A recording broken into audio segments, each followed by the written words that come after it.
Pagkalipas ng 10 taon at nagkarayam-karayam doon, nandito na ako ngayon. Dear woman! And I! You!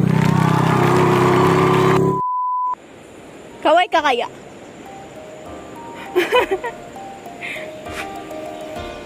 Nasa bundok na naman sa aking TV.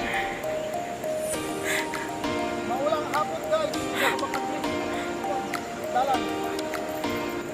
So ayun na nga guys, nasa side trip na kami at bumiyahe kami ng 3 to 4 kilometers para makapunta rito. At yun nga, umuulan at malakas na malakas, dahil dyan naging maputik ang daan. At guys, napakalayo nitong dinaanan namin. At yan nga, inaalalayan ako ng aking bayaw at ni boss.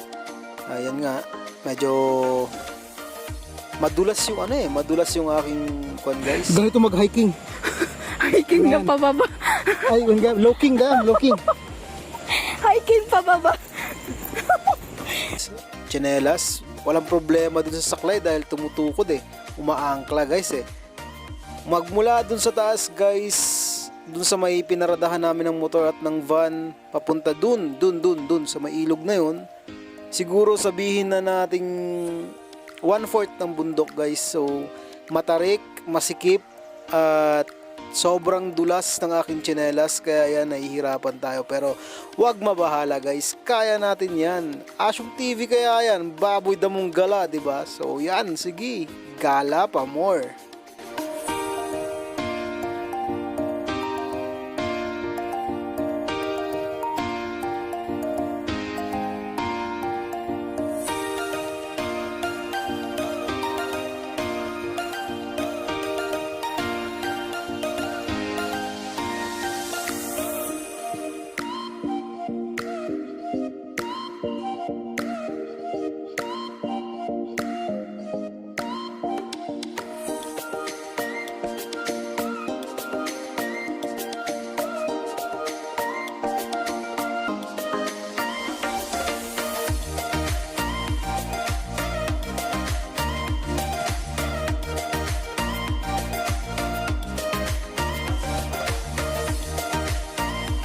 O swimming pool ng Kibungan.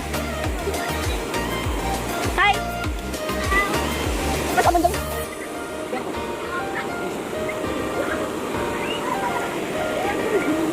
Kaya pala naghahan umulan kasi paglalawin na tayo, araw na.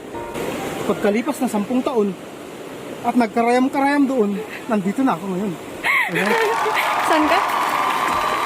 Sa may ilog.